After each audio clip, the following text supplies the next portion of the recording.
A $300 million deal was dying on the 47th floor of Hawthorne Global. 12 interpreters hired from the top firms in the country sat defeated, none of them able to keep up with the rapid-fire blend of rare dialects the Cronin Consortium kept throwing across the table. Vivian Hart, CEO, already had her hand on the folder ready to walk. Then a man in a gray janitor's uniform, still gripping his mop cart, stepped forward from the hallway and asked for 30 seconds. He spoke the first language, then the second, then the eighth. The room went dead silent. 7 days before that moment in the glass conference room, Caleb Monroe pushed his mop cart through the empty halls of Hawthorne Global's headquarters at 2 in the morning. The building was a cathedral of steel and silence. At that hour, 49 floors of polished marble ambient lighting on automatic timers, and the faint hum of server rooms buried somewhere deep in the walls. Caleb knew every corner of it. He knew which elevator made a clicking sound on the 32nd floor, which bathroom faucet on 18 leaked no matter how many times maintenance filed a report, and which stairwell door on 47 never locked properly. He had been cleaning this building for 3 years, 5 nights a week, and in all that time, not a single executive had ever learned his name. That was by design. Caleb lived a life built on invisibility. 33 years old, lean, quiet, with the kind of face people looked through rather than at. He rented a studio apartment 14 blocks from the Hawthorne Tower, a place so small the kitchen counter doubled as a desk, and the closet held exactly 4 sets of clothes. His paychecks went to rent, food, and the remaining balance of a medical debt that had followed him for years like a slow-moving storm. There was nothing extra. No streaming subscriptions, no car, no credit cards. Just work, sleep, and the small transistor radio he kept on the nightstand, tuned to foreign language stations that drifted in and out of signal depending on the weather. The radio was the one thing that didn't make sense if you looked at Caleb's life from the outside. So was the cardboard box under his bed, stuffed with battered phrasebooks, grammar guides with cracked spines, and notebooks filled with handwriting so dense the margins had run out of space years ago. French, German, Spanish, Italian, Japanese, Arabic, Russian, Mandarin. 8 languages he had taught himself across a decade of restless, stubborn repetition, picking up work in whatever country would have him learning from the people who labored beside him. Every job temporary. Every country a classroom he couldn't afford, but attended anyway. He never talked about it. Not to anyone at Hawthorne, not to the other night shift janitors, not to the landlord, who sometimes asked why he was always mumbling to himself in languages that weren't English. Caleb had learned a long time ago that people didn't want to know what a janitor thought, or what he could do. They wanted the floors clean and the trash emptied by morning. Anything beyond that made them uncomfortable. On the 47th floor, things had been different all week. Caleb noticed it on Monday. Extra security badges, catering orders he'd never seen before, and a tension in the daytime staff that lingered in the air like static even after they'd gone home. By Wednesday, the whispers had filtered down to the maintenance crew. Hawthorne Global was about to close the biggest deal in its history, a partnership with something called the Cronin Consortium, a multinational group with operations across Europe, the Middle East, and East Asia. The number being thrown around was $300 million, though nobody on the cleaning staff knew if that was real or just building mythology. What Caleb did know, because he cleaned the conference room where the prep meetings happened, was that Vivian Hart was running the negotiation personally. He had seen her name on every whiteboard agenda, every printed brief left behind on the table. Vivian Hart, CEO of Hawthorne Global, since she was 34, the youngest in the company's history, and by every account, the most demanding. Caleb had never spoken to her. He had seen her exactly 3 times, always late at night, when she was still in her office on the 49th floor, the light cutting a sharp rectangle into the darkened hallway. She never looked up. He never stopped pushing his cart. The Cronin Consortium, from what Caleb could piece together through discarded briefing documents, had a reputation that preceded them like a warning. They were known across the global business world for their unconventional negotiation tactics, not because they were dishonest, but because they believed that any company worth partnering with should be able to handle pressure that went beyond spreadsheets and projections. Their philosophy was simple and ruthless. If you couldn't adapt to the unexpected, you had no business signing a contract that would span continents. Past partners had described their negotiation style as a stress test designed to reveal whether the people sitting across the table were genuinely competent or merely well-rehearsed.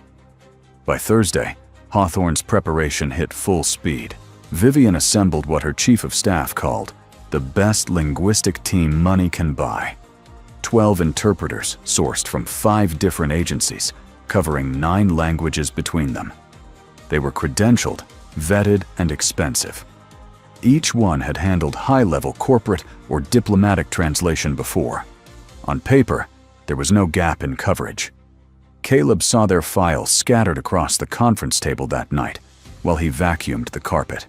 Impressive resumes, elite universities, government clearances. He put the papers back exactly where he found them and moved on to the next room. Friday morning arrived with the weight of something inevitable.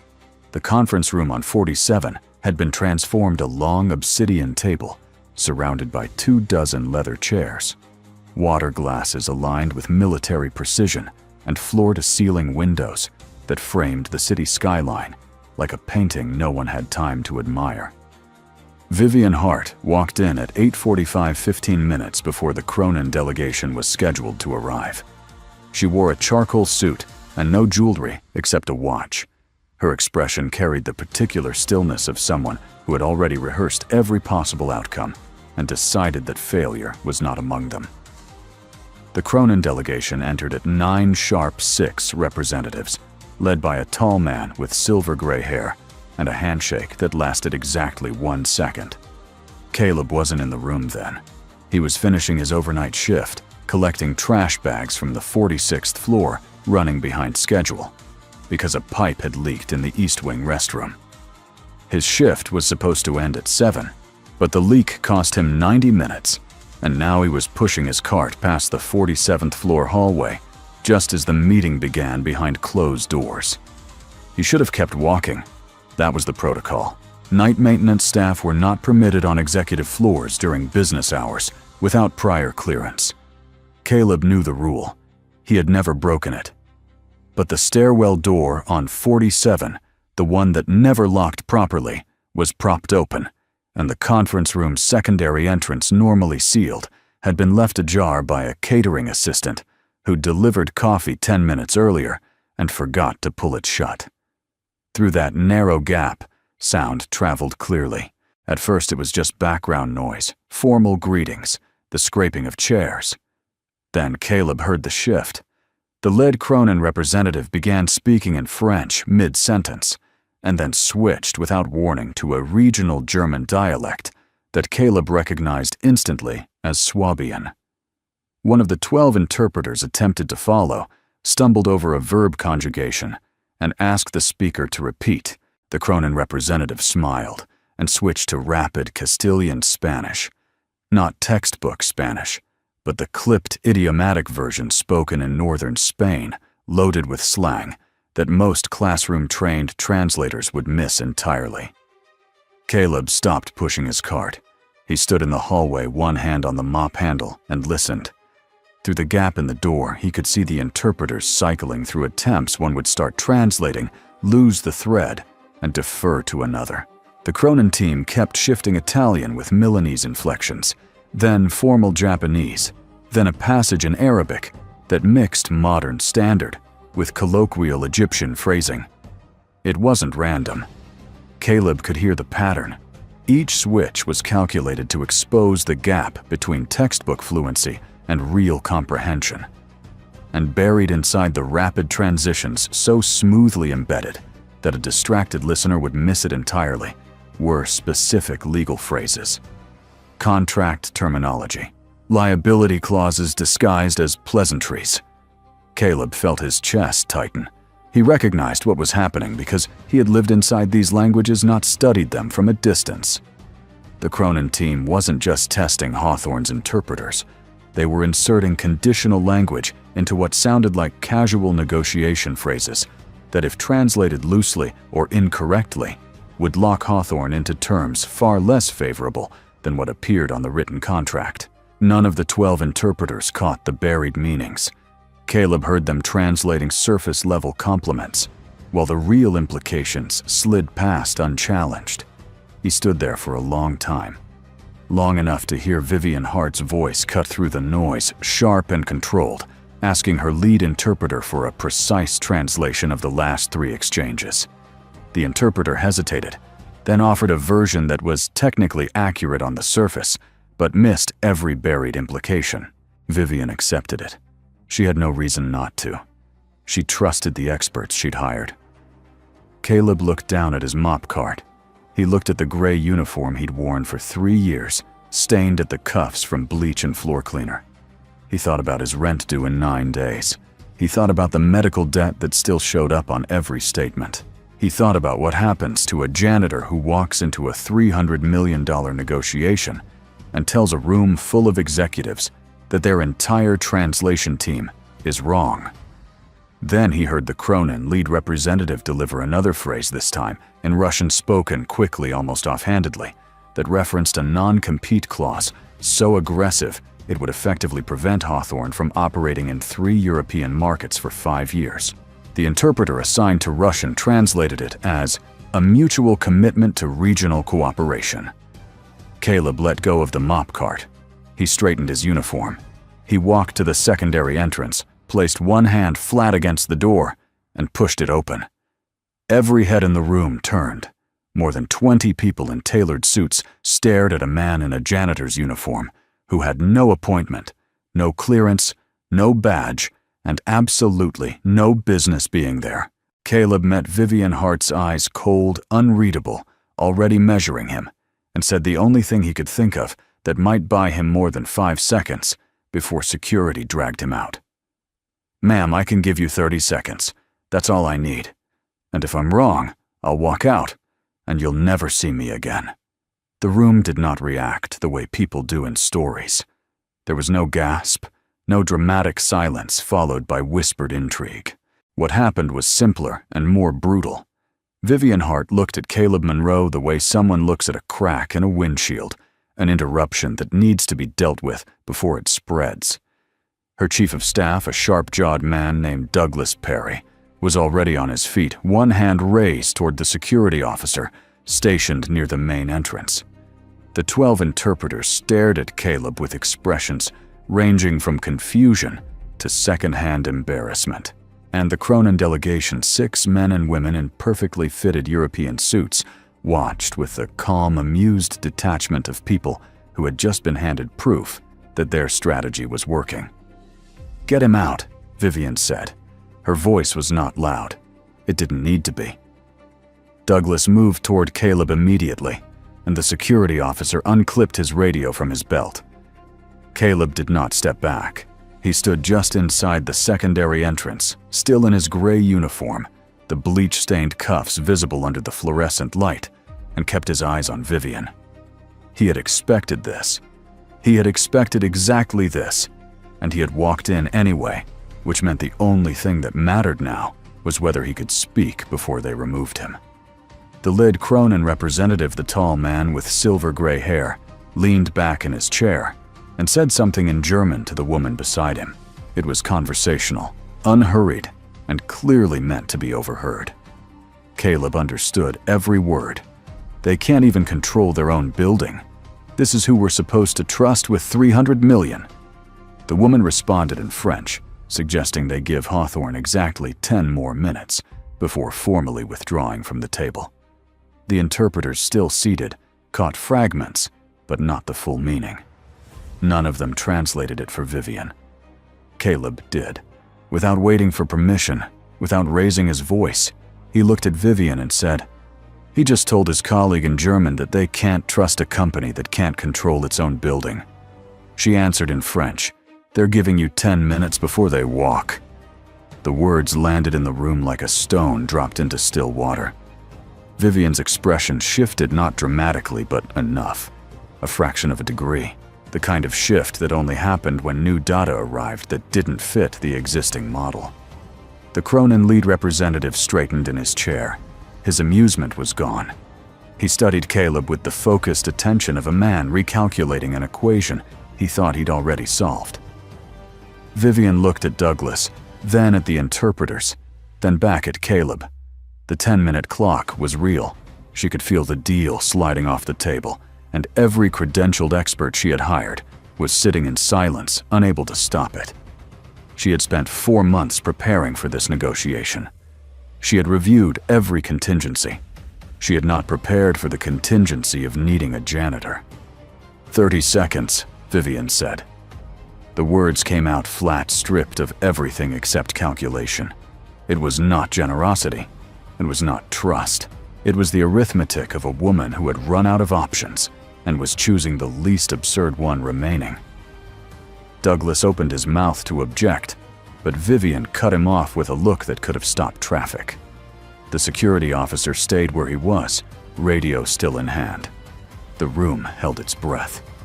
Caleb stepped forward. He did not move to the head of the table or try to position himself as an authority. He stood where he was, 3 steps inside the door, and addressed the Cronin delegation directly. He began in French, fluid, Parisian-accented precise, summarizing the last 4 exchanges and identifying the contractual language embedded inside what had sounded like pleasantries. Then he shifted to German, not the textbook Hochdeutsch the interpreters had attempted, but the same Swabian dialect the lead representative had used, repeating key phrases with the correct regional idioms intact. The delegation exchanged glances. Caleb continued. Spanish, Castilian northern inflection, fast exposing a liability shift disguised as scheduling language. Italian with the Milanese sharpness the delegation had used, correcting a softened penalty clause. Japanese formal register clarifying a restriction on Pacific operations that had been lost in translation. Arabic shifting between modern standard and the Egyptian colloquial, untangling a passage none of the 12 interpreters had even attempted. Russian direct and unadorned, laying bare the non-compete clause hidden behind regional cooperation. And finally, Mandarin measured and tonally exact, deconstructing a compliment to reveal the penalty structure buried beneath it. It took longer than 30 seconds. No one stopped him. When Caleb finished, the room had changed. Not the furniture, not the lighting, not the skyline visible through the floor-to-ceiling windows. What changed was the balance. The Cronin delegation was no longer leaning back. The lead representative's hands were folded on the table in front of him, and he was looking at Caleb the way a chess player looks at the board after an opponent makes a move that wasn't supposed to be possible. The 12 interpreters sat motionless, some of them staring at their own notes, as if searching for where they had gone wrong. Vivian Hart stood at the head of the table with her arms crossed, and for the first time in the negotiation, she was the one who looked like she was in control. She turned back to the Cronin lead and spoke in English, calm and precise. I believe we should revisit the last 6 clauses with full transparency on both sides, unless your team has any objections to proceeding in plain language. The lead representative held her gaze for a long moment, then nodded once. The negotiation resumed, but the dynamic had inverted. Hawthorne was no longer defending. Cronin was recalibrating. Caleb stood by the wall for the remaining 40 minutes of the session, not seated at the table, but not removed from the room either. Vivian did not invite him to sit. She did not thank him. She used him the way a surgeon uses an instrument, precisely without sentiment, and only when the cut required it. Twice more, she directed a question his way when the interpreters hesitated, and both times Caleb answered with the same quiet accuracy. When the session ended and the Cronin delegation filed out for a scheduled recess, the lead representative stopped beside Caleb at the door. He said nothing, He simply looked at him, a long, measuring look, and then walked away. The door closed, and then the room turned on itself. Douglas Perry spoke first. His voice tight with barely contained frustration. "We need to talk about what just happened and how it looks." He wasn't speaking to Caleb. He was speaking to Vivian, but the words were aimed at Caleb the way a thrown stone is aimed at a window. A senior vice president named Martin Cross, who had watched the entire session from the far end of the table, stood up and said what Douglas was too careful to say directly. "We just let a janitor represent this company in front of a $300 million partner. If this gets to the press, if Cronin mentions it in any external communication, we become a punchline. The optics are catastrophic." Two other executives voiced similar concerns. The language was professional, but the meaning was raw. Caleb was a liability. His presence in that room was a breach of protocol, a violation of corporate hierarchy, and a potential embarrassment that needed to be corrected immediately. The recommended correction was simple: terminate his employment, frame it as a policy violation, and ensure he signed a non-disclosure agreement on his way out. Clean, fast, no loose ends. Vivian listened to all of it without expression. She did not defend Caleb. She did not argue. She told Douglas to handle the immediate personnel situation according to standard procedure, and said she would address the broader implications after the recess. Caleb understood what that meant. He had been in enough rooms, kitchens, loading docks, factory floors to recognize the sound of a door closing before it actually shut. What Caleb did not know, as he was escorted back to the service elevator by the security officer, was that the Cronin Consortium had already begun asking questions. Within an hour of the recess, two of their analysts contacted Hawthorne's front office, requesting information about the gentleman who provided linguistic assistance during the morning session. They wanted his name, his background, his qualifications. The inquiries were polite, professional, and carried the unmistakable undertone of recruitment. By early afternoon, a message arrived through an intermediary, not addressed to Hawthorne, but routed through channels that suggested it was meant to reach Caleb directly. The message was brief. Cronin was interested in exploring an independent consulting arrangement, with him separate from any Hawthorne affiliation. The terms were not specified. The implication was, Vivian learned about the Cronin inquiry from Douglas at 4 that afternoon. It complicated everything. A janitor who embarrassed the company was a problem that could be solved with a termination letter. A janitor whom their most important partner was actively trying to recruit was a different kind of problem entirely. One that couldn't be solved by making him disappear, because his disappearance might be exactly what the other side wanted. That evening, the situation escalated beyond Vivian's office. 3 members of the Hawthorne Board of Directors requested an emergency call. The conversation lasted 47 minutes and covered exactly one topic: Vivian's judgment. Martin Cross had briefed the board before the call, framing the incident not as a negotiation success, but as a leadership failure. CEO, who allowed an unvetted, uncleared maintenance worker to participate in the most sensitive meeting in the company's recent history. The board's message was delivered without ambiguity. If Vivian continued to protect or associate with Caleb Monroe in any capacity, they would interpret it as emotional decision-making, and they would initiate a formal review of her position. The vote would not be close. Vivian ended the call and sat alone in her office on the 49th floor, the same office Caleb had seen lit up on late nights as he pushed his cart through the darkened hallway below. She pulled up the contract draft on her screen and stared at the clauses Caleb had identified, the ones her 12 interpreters had missed, the ones that would have cost Hawthorne more than any board member was willing to calculate. 14 blocks away, Caleb sat on the edge of his bed in his studio apartment, holding a single sheet of paper. It was a formal notice of suspension, effective immediately pending an internal review of unauthorized access to a restricted executive session. His keycard had already been deactivated. His final paycheck for the current period would be mailed. The letter did not mention languages. It did not mention the negotiation. It mentioned only the violation. Caleb folded the paper twice, set it on the kitchen counter, and looked at the cardboard box under his bed, the one filled with phrase books and grammar guides, and notebooks dense with years of handwriting. 8 languages, a decade of learning. And the only thing it had accomplished today was getting him suspended from the one job that kept him from falling behind on rent. He pulled his work shoes off, set them by the door out of habit, and sat in the silence of the apartment.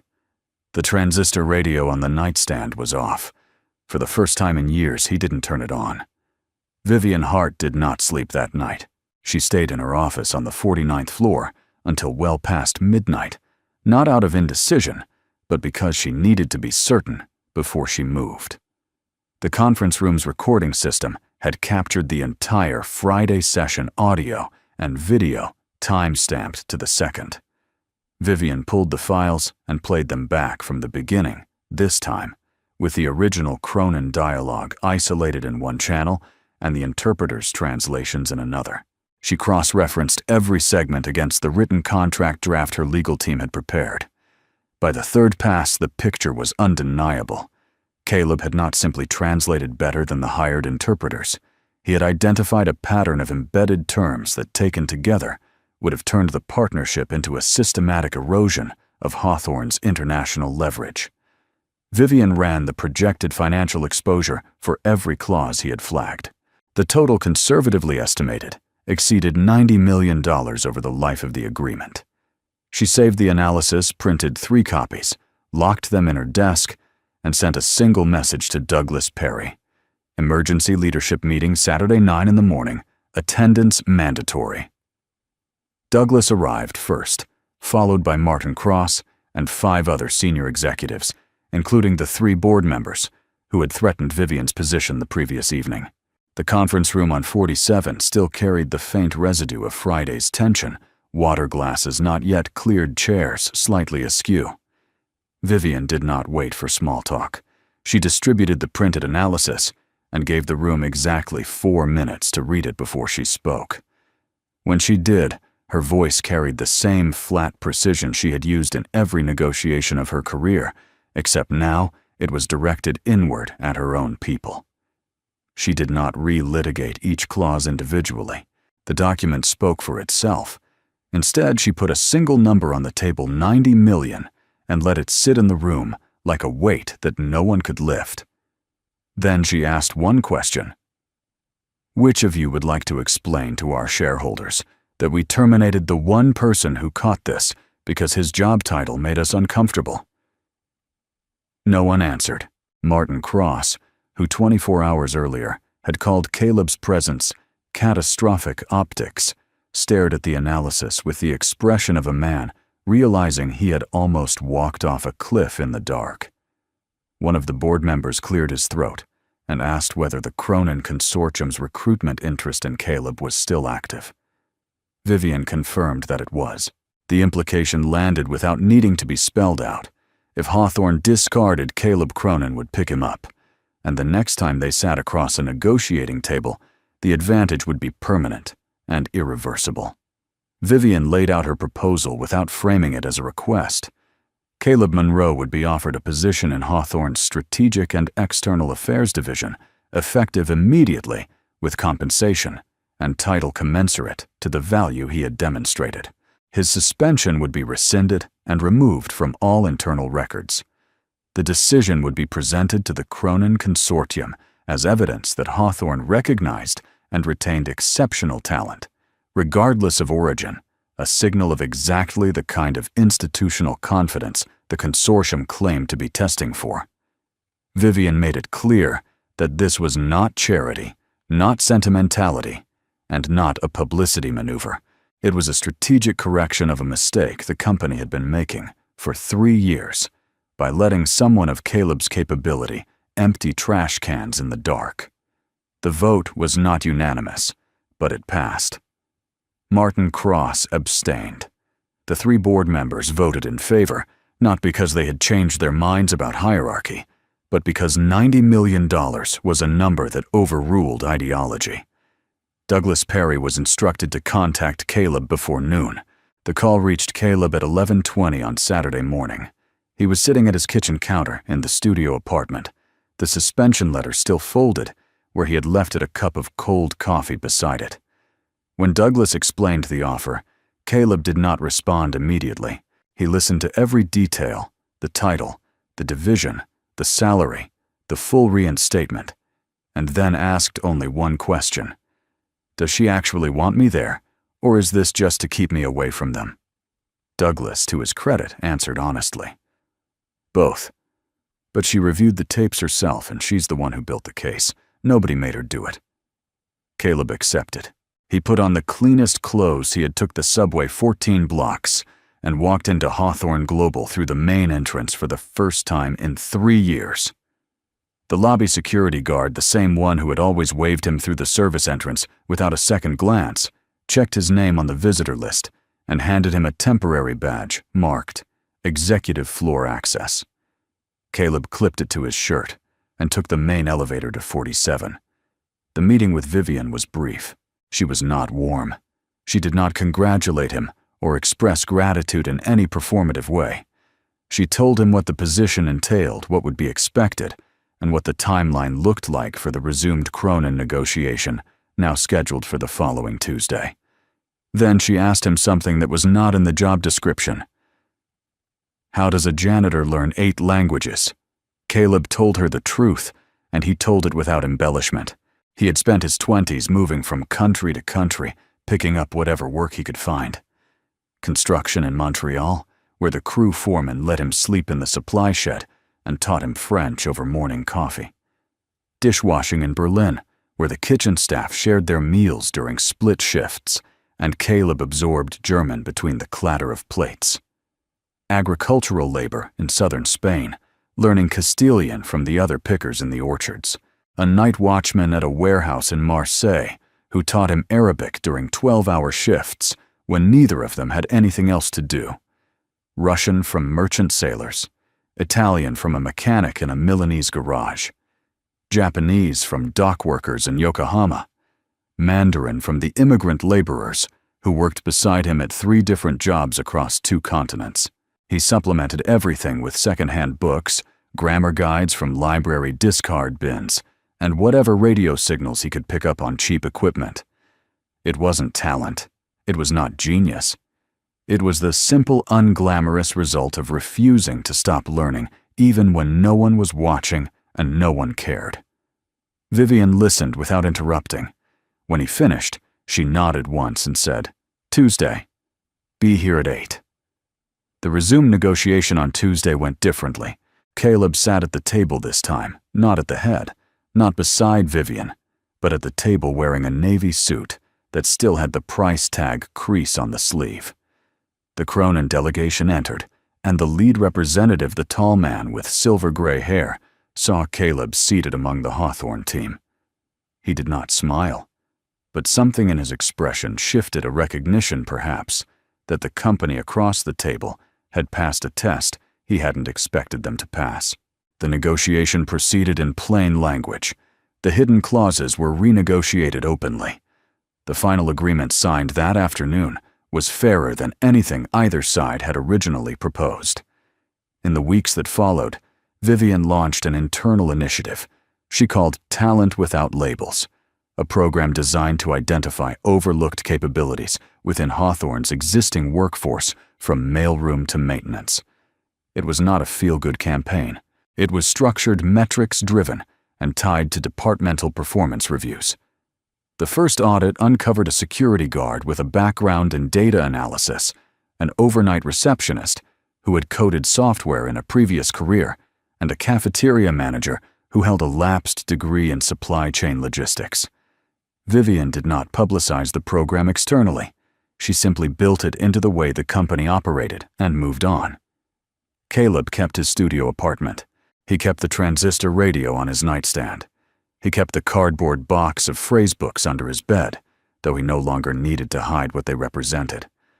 On his first night in the new position after everyone else had left the 47th floor, he stayed late at his desk, opened a battered notebook to a fresh page, and began studying his ninth language. No one asked him to. No one was watching.